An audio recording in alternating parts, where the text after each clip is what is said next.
The Lord be with you. and with your spirit.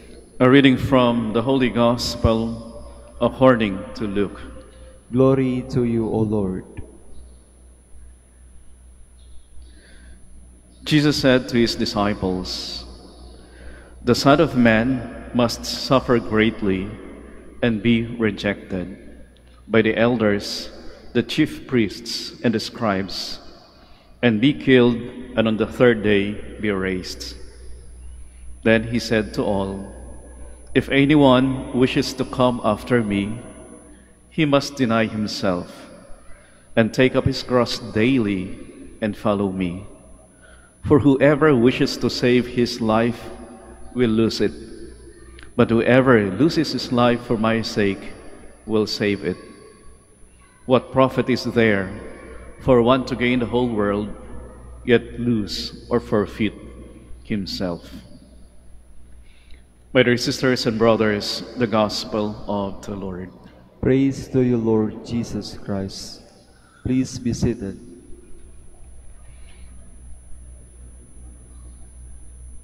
Nitong mga nakaraang gabi ho, nag-rounds ho ako dito sa compound ng simbahan.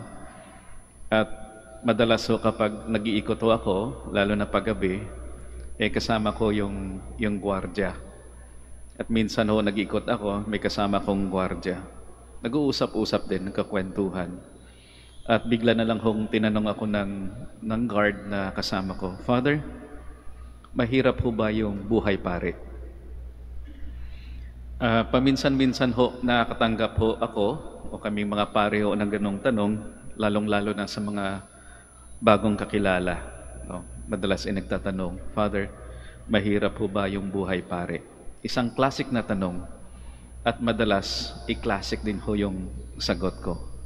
At yung sagot ko sa tanong, di naman mahirap. Sobrang hirap lang. Di naman mahirap. Sobrang hirap lang. Yun po yung sagot ko, sobrang hirap.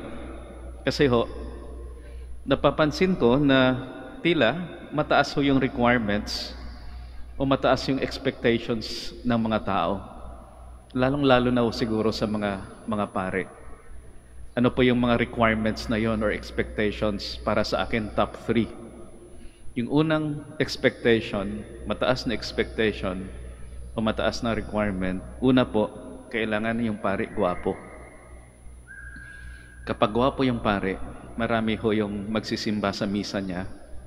At kapag maraming nagsisimba sa misa niya, maraming kolekta si Father.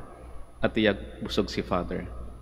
Kapag hindi ganun kagwapo yung pare, kukonti yung magsisimba at baka gutom yung abutin ni Father. Unang requirement, dapat si Father gwapo. Pangalawa, dapat si Father matalino.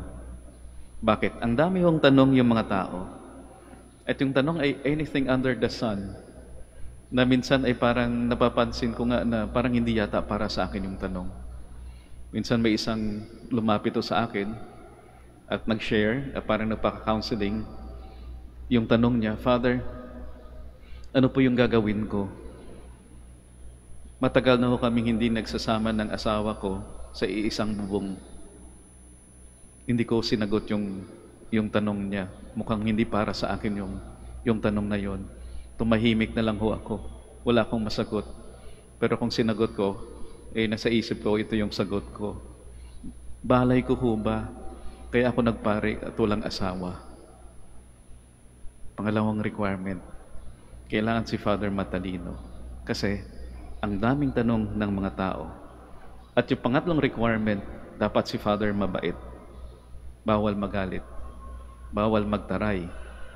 Sinasabi nga nila, may ilang mga faithful tayo na lumilipat sa ibang reliyon dahil minsan daw ay napagalitan o natarayan ng isang pare. Mataas yung requirements o expectations.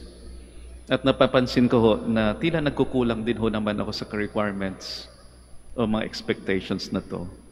Napapansin ko rin sa sarili ko na hindi naman palagi pleasing tayo o ako. Hindi palagi na tama yung decision ko. Di palagi sapat yung effort ko sa mga bagay-bagay. At di ho palaging naiiwasan yung init ng ulo at yung galit. Kulang palagi. Napansin ko rin, kulang palagi sa sariling kakayahan. Pero napapansin ko rin ho na sapat palagi ang grasya ng Diyos. In every shortcoming I have, in every mistake I make, in every sin I commit, in every frustration I experience, there is always the grace of God. Kaya masasabi ko, nakaka-survive ho ako sa calling, no, sa bukasyon na ito, dahil na rin ho, una sa lahat, sa grasya ng Diyos. May binibigay na responsibilidad sa akin, pero sapat ang grasya ng Diyos. Isa ho sa mga unang assignment ko ay maging formator. At wala ho akong background sa formation. Ka-ordain ko lang. At hindi ko ho alam yung gagawin ko. Yung assignment na yon, isang malaking challenge. Siguro isang malaking cruise. Pero nakasurvive din naman ho. At merong grasya. Kasi yung nakasama ko sa community, mga dating formators din. At andyan sila para umalalay.